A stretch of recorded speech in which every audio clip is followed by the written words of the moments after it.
அவ்வளவு தைரியமாயிடுச்சு அவங்களுக்கு. என் வீட்டு பிள்ளையும், என் தங்கச்சியையும் எல்லாத்தையும் குடும்பத்தையும் கொண்டு ஜெயில்ல வச்சுப்புட்டு நைட்டு பூரா தங்க வச்சுட்டு, "நீ நிம்மதியா சோத்த தின்னுகிட்டு இருக்கியா?" அப்படின்னு வந்து சக்திவேலும், குமரவேலும் ஏன் வந்துட்டு நம்ம நம்ம முத்துவேலுமே வந்து வீட்டில இருக்கிறத பூரா தூக்கி போட்டு உடைச்சு எல்லாத்தையும் அடிச்சுட்டு போலீஸ்கிட்ட போய், "நீ போய் போலீஸ்ட்ட போற. போய் அடிச்சு போட்டு அடி வாங்கின மாரி போய் இதெல்லாம் நான் பண்ண தப்பு அப்படின்னு சொல்ற நீ. அப்படி இல்ல, நீ வந்து உசுரோட இருக்க மாட்ட. உன் குடும்பமே உசுரோட இருக்காது." அப்படின்னு மிரட்டுற லெவலுக்கு போய் அடி பின்னி எடுக்க போகிறாங்க அப்படிங்கிறது தான் நம்ம மயில் ஃபேமிலிக்கு. ஏன்னா மயில் ஃபேமிலி வந்துட்டு கொஞ்சம் கூட நியாயம் இல்லாத ஃபேமிலி. இந்த பார்க்குற சீரியல் பார்க்குற யாருமே இனிமேல் மயில் வந்து இந்த வீட்டில் வாழ்கிறதுக்கு எந்த விதமான தகுதியோ நியாயமோ அர்த்தமோ இல்லை அப்படிங்கிறது தான்.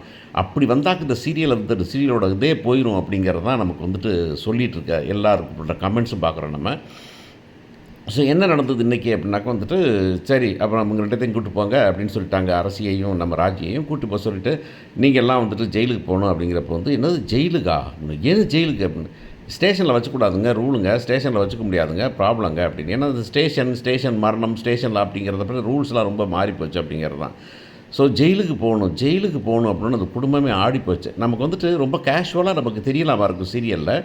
இவங்க பண்ணுறது இவங்க வந்து ரொம்ப கேஷுவலாக வந்து சொல்லிகிட்டு இருக்காங்க, ஒரு குடும்பத்தை வந்து ஜெயிலுக்கு அனுப்புறது அவ்வளோ ஈஸி அப்படின்னு. ஆனால் வந்து ஜெயிலுக்கு போகணுங்கிற நிலைமை வரும்போது அந்த ஃபேமிலி ஒரு நார்மலான ஒரு middle class family, lower middle class family, அவங்களுக்கு வந்து இந்த ஜெயிலுக்கு போய் நைட்டு தங்கியிருக்கிறது அப்படிங்கிறது, அதை விட பொம்பளைங்க போய் தங்கியிருக்கிறது அப்படிங்கிறது எவ்வளோ பெரிய கொடுமை அப்படிங்கிறது தெரியும். அதனால தான் கோமதின்னு எல்லாரும் ஆடுறாங்க.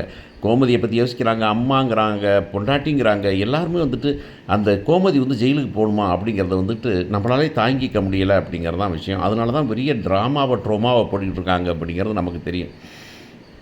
அப்போ உடனே வந்துட்டு, சரி அவங்க நீ கிளம்புங்க அப்படின்னு சொல்லிட்டு, எங்கே போகலாம் அப்படின்னாக்க, நாங்கள் வீட்டுக்கு போயிடுறோம் அப்படின்னு சொல்லி போகிறாங்க. மீனா வந்து சொல்கிறாங்க, மீனா நான் போயிருக்கிறேன், என் கூட இருந்துக்கிறேன் அப்படின்னு. அவங்க அப்பா வேறு, ஏம்மா குவார்ட்டர்ஸில் தனியாகவே இருப்பேன் அப்படின்னு. லூசாயா நீயே?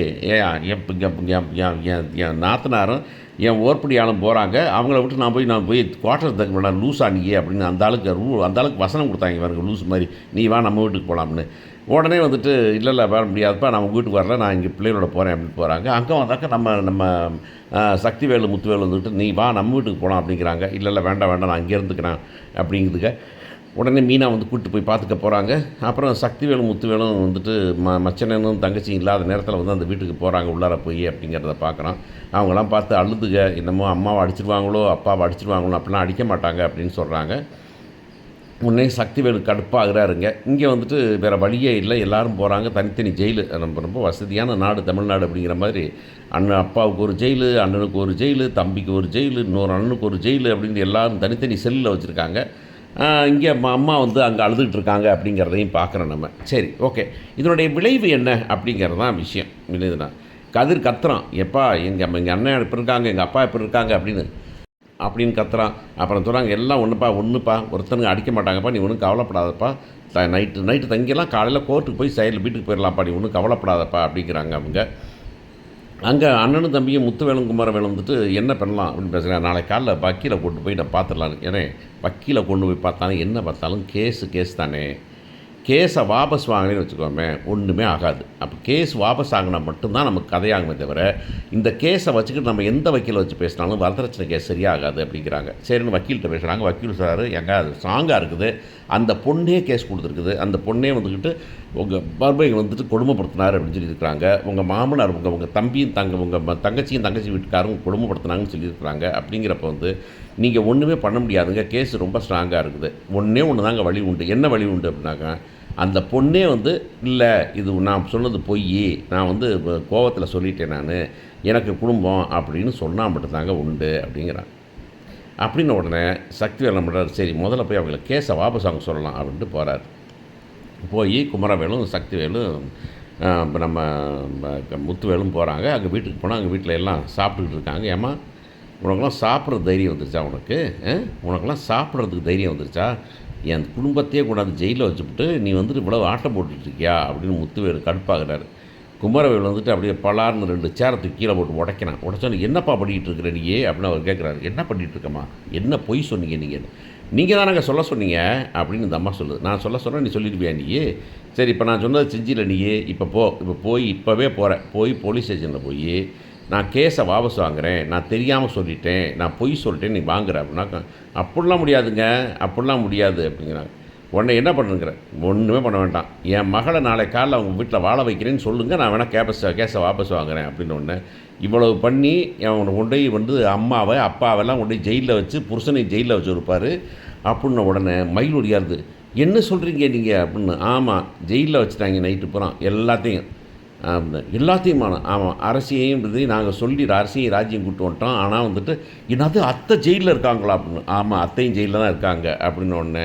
உன்னை ஏய் மயில், நீ உள்ளாரப்போ, உன்னை பேச வேண்டாம், நான் உனக்காக தான் பேசிக்கிட்டு இருக்கேன், உன்னை என்னம்மா சொல்கிறேன், நீ உன்னை உள்ளாரப்போ நான் சொன்னேன் நான் அப்படின்னாக்க. சக்திவேல் கடுப்பாகி கூட கூட்டி போன ஆளுகள்லாம் வந்துட்டு ஜாமான்லாம் தூக்கி போட்டு உடச்சி அந்த அம்மா இந்த அப்பா அம்மா அப்படின்ட்டு 2 பேர்த்தையும் அடி பின்னி எடுக்கிறாங்க. பின்னி எடுத்தாக்கா அந்த மயில் வந்து குறுக்க விழுது, மயிலோட தங்கச்சி குறுக்க விழுது, எல்லாத்துக்கும் அடி விழுவுது.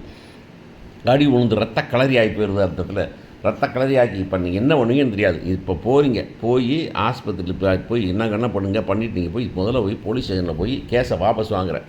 நாளை காலைல கேஸு வாபஸ் ஆகி என் தங்கச்சி வீட்டுக்கு வரலைன்னு வச்சுக்கோமே, உங்களை கொன்று விடுவேன் அப்படிங்கும்போது அந்த அம்மா நான் என்ன வேணாலும் பண்ணுறேன், நான் கேஸ் வாபஸ் வாங்குறேன், எனக்கு ஒன்றும் பிரச்சனை இல்லை, அடிப்பட்ட மேனிக்க கேஸ் வாபஸ் வாங்கிட்டு. ஆனால் வந்து நீங்கள் வந்து ப்ராமிஸ் பண்ணணும், என் மக அந்த வீட்டுக்கு வரும் அப்படின்னு சொல்லிட்டு.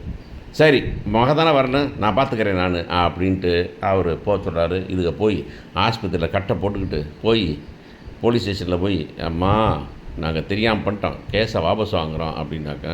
என்னம்மா சொல்லிகிட்டு இருக்கீங்க, நைட்டு பூரா ஜெயிலில் வச்சு கோர்ட்டுக்கு போயிட்டோம், என்ன உங்களுக்குன்னு அடிபட்டு யாரும் மிரட்டினாங்களா அப்படின்னா. அதெல்லாம் மிரட்டலாமா, எல்லோரும் ஒட்டு மொத்தமாக பாத்ரூமில் வலிக்கி விழுந்துட்டோம் அப்படின்னு நம்ம போலீஸ்காரங்க பேசிட்டு. பாத்ரூமில் வலிக்கி விழுந்துட்டியா, ஆஹா, இது வழக்கமாக போலீஸ் ஸ்டேஷன்லாம் பாத்ரூம் வலிக்கி விழுவோம், நீங்கள் வீட்டிலேயே பாத்ரூம் வலிக்கி விழுந்துட்டீங்களா அப்படின்னு கேட்டு, நீங்கள் என்ன பண்ண சொல்கிறீங்கன்னு, கேஸை வாபஸ் வாங்குறம்மா அப்படின்னு சொல்லிடுறாங்க. கேஸ் வாபஸ் வாங்கணுன்னா உடனே சரி கேஸ் வாபஸ் வாங்குறதுக்கிட்டும் முதல்ல எழுதி கொடுங்க, கையெழுத்து போடுங்க. ஏம்மா நீ என்னம்மா இன்னமும் படுத்து கிடக்கிற, நீ வந்து சாக பிழை கிடக்கிறேன்னு சொன்னாங்க மயில், நீ வந்து இப்போ வந்திருக்கிற நீ அப்படின்னா, எங்கள் அப்பா அம்மா தான் போய் சொல்லி பண்ணிட்டாங்க மேடம் அப்படின்னு சொல்கிறாங்க. சரி போட்டு போ அப்படின்ட்டு எல்லோரும் போய் போலீஸ் வர்றாங்க. அந்த அம்மா வந்துட்டு கிளம்புது. போய் அங்கே போலீஸ் ஸ்டேஷனில் சொல்லிவிட்டு கேஸை வாபஸ் வாங்கிட்டாங்கன்னு கோர்ட்டில் சொல்லிவிட்டு அந்த பிள்ளையை கூப்பிட்டு வராங்கலாம் வெளியே அனுப்பிடுறாங்க. வெளியே அனுப்பினா அந்த பிள்ளை வந்துட்டு மாமான்ட்டு ஒடியாந்தாங்க, அடித்த கொண்டு விடுவேன், பக்கத்திலே வராத அப்படின்னு சொல்கிறாங்க. சரி விடுங்க, அவங்க வீட்டில் போய் பேசிக்கலாம், வாமா வீட்டுக்கு வாமா. என்ன வீட்டுக்கு வர்றா, இதாரு யார் பாக்கியம் மயிலும் வீட்டுக்கு வர்றதா, அதெல்லாம் வேண்டாம், அதெல்லாம் இனிமேல் என் மூஞ்சிலே முழிக்கக்கூடாது அப்படிங்கிறாங்க. இல்லைம்மா இதெல்லாம் சொல்லித்தான் அவங்களை கேஸ் வாபஸ் வாங்க வச்சுருக்கிறேன் அப்படின்னு சக்திவேல் சொல்ல. சக்திவேல் நீ எப்படி எங்களுக்காக நீ வந்துட்டு போய் கேஸ் வாபஸ் வாங்க சொல்லலாம், எங்களுக்காக அவங்கள வீட்டில் சேர்த்துக்க சொல்லலாம், அதெல்லாம் சேர்த்துக்க முடியாது அப்படிங்கிறாங்க. ஏம்மா விடுமா, இப்போ வந்து தலைக்கு வந்து தலைப்பாக போச்சுங்கிற மாதிரி கோர்ட்டுக்கு போயிட்டு வந்துடும்ல, ஸ்டேஷன் போயிட்டு வந்துடும்ல, இதோட முடிச்சுக்குவோம், இதை விட்டு நீங்கள் ஒன்றே விடக்கூடாதுமா அப்படிங்கிறாங்க. உடனே வந்துட்டு இப்போ சரவணன் சொல்கிறேன், இங்கே பாரு இவன் வீட்டுக்கு வந்தாருனாக்கா நான் வந்து அந்த வீட்டுக்கே வரமாட்டேன், அவ்வளோதான் முடிஞ்சு போச்சு, நீங்கள் யார் வேணாலும் வச்சு வாங்க, இனி இவரோட வாழ்கிறதுக்கு நான் தயாராக இல்லை அப்படிங்கிறாரு. என்ன நடக்க போகுது, எப்படி பண்ண போகிறாங்க அப்படிங்கிறத